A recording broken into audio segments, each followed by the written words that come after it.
Meus amigos sempre falam que eu pareço uma coca. Você já viu uma coca? Filipenses capítulo 3, cartas à igreja.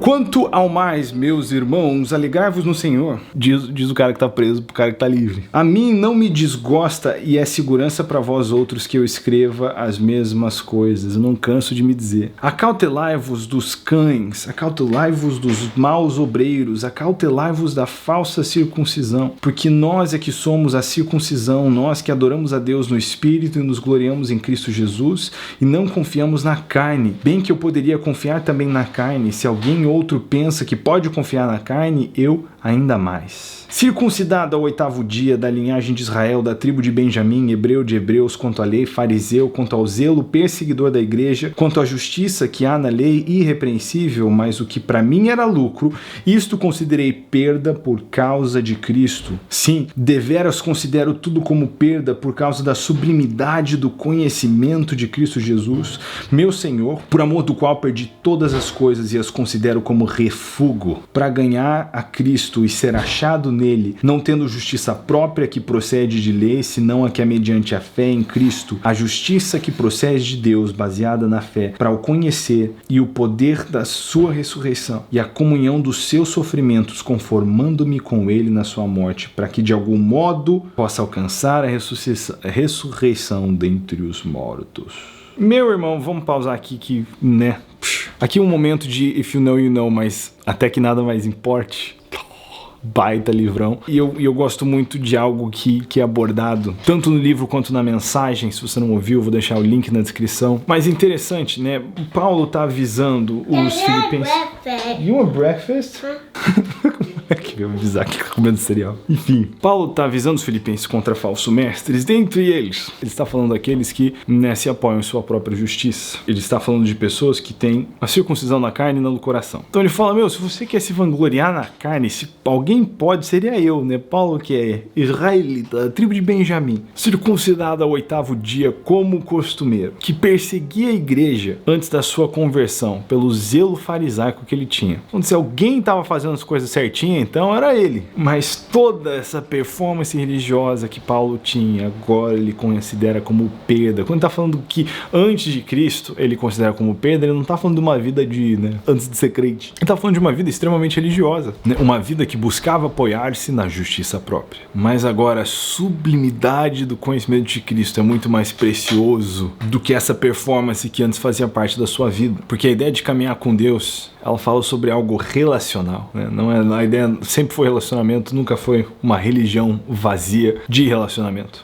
Mas Paulo traz esse lembrete. Ele continua no versículo 12, né? Falando, tá, Paulo, você é o bichão então? Não que eu já o tenha recebido ou tenha obtido a perfeição, mas prossigo para conquistar aquilo, o que também fui conquistado por Cristo Jesus. Irmãos, quanto a mim, não julgo havê-lo alcançado. Mas se Paulo não alcançou, eu muito menos. Mas uma coisa faço, esquecendo-me das coisas que para trás ficam e avançando, para as que diante de mim estão, prossigo para o alvo, para o prêmio da soberana vocação de Deus em Cristo Jesus. Todos, pois, que somos perfeitos, tenhamos esse sentimento, e se porventura pensais de outro modo, também isso Deus vos esclarecerá. Todavia, andemos de acordo com o que já alcançamos. Jesus é um divisor de águas nas vidas, é muito louco, é uma das minhas coisas prediletas, porque eu acabo tendo contato com várias igrejas e vira e mexe eu tô viajando e conhecendo meus irmãozinhos em Cristo de outros lugares do mundo, e às vezes você entra numa cena assim, ó, que é linda, um marido tratando uma esposa e seus filhos com respeito, com dignidade, com amor, você pensa, nossa, sim, quinta geração de pastor.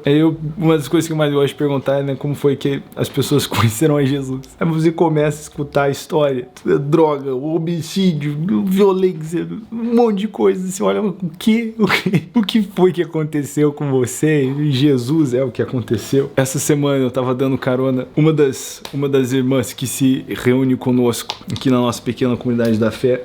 ela tá não em situação de rua, né? Ela tá morando num hotel por um tempo até conseguir, né, se colocar de pé, e tá uma situação meio complicada. E a gente tava dando uma carona pra ela depois de um culto e ela tava contando, né, sobre ela ter conhecido Jesus. E é um negócio muito sem explicação, cara, mas ela deixou pra trás uma vida de vícios instantaneamente no momento em que Jesus entrou na vida dela. E pra todo mundo que, né, estuda a parte química disso, é muito sinistro. É uma dependência química desaparecer instantaneamente, é um milagre, né? E a gente tava conversando com ela, ouvindo sobre isso, e eu sei que Jesus vai continuar sendo divisor de águas na vida dela. Ela agora tá passando uns perrengues justamente porque passou a caminhar com Cristo, teve que deixar pra trás coisas que não são mais condizentes com Cristo, mas as coisas estão se encaixando, as coisas vão dar certo. E Deus está cuidando dela de maneira sobrenatural. Mas o ponto é, Jesus é um divisor de águas. E a nossa vida muda quando Ele passa a atuar em nós. E o que nós precisamos fazer é deixar para trás o que ficou para trás e focar nas coisas que estão diante de nós. Eu vejo muito cristãos remoendo, sofrendo de vergonha pelas coisas do passado. E, irmão, por favor,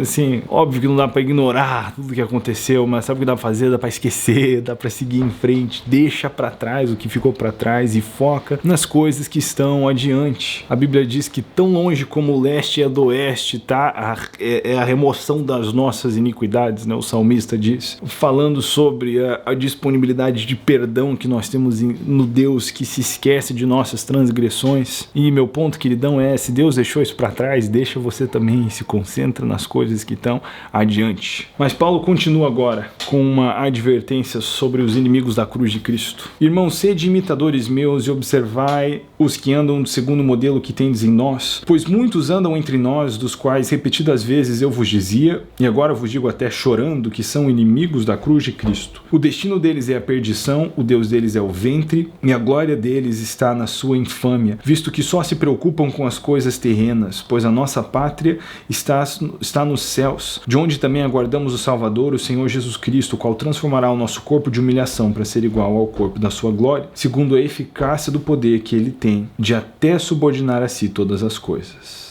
E, infelizmente, do mesmo jeito que haviam inimigos da cruz de Cristo lá atrás, há também inimigos da cruz de Cristo hoje em dia no nosso meio. Nós precisamos nos preocupar e nos atentar para esse padrão. Pessoas cujo Deus é o seu próprio ventre, quer dizer, eles vivem para satisfazer as suas vontades, porque a vida com Jesus não é uma vida de satisfazer as suas vontades. Eu já não vivo mais para agradar a mim mesmo, eu vivo para agradar a Jesus. Agora eu morri para mim, estou vivo com Cristo, para mim o viver é lucro e morrer é... Não, peraí. O viver é Cristo e morrer é lucro. Quando eu encontro pessoas cujo Deus é o ventre e a glória está na sua infâmia, pessoas que gostam de ser conhecidas e reconhecidas, às vezes até pelo que eles vivem no Evangelho, nós precisamos nos cuidar com essas pessoas, porque a cruz é instrumento de morte e o Evangelho vale mais do que a vida. Quando o Evangelho se torna um instrumento para que pessoas possam satisfazer o seu ventre, talvez nós nos esquecemos do verdadeiro Evangelho, qual eu preciso negar a mim mesmo, tomar a minha cruz e seguir a Cristo Jesus. É pauleira, né? Aquele cuidado com quem quer simplesmente satisfazer o ventre ou enriquecer à custa do Evangelho. O rolê não é esse. Deus te abençoe, nós nos vemos no próximo vídeo. É nóis.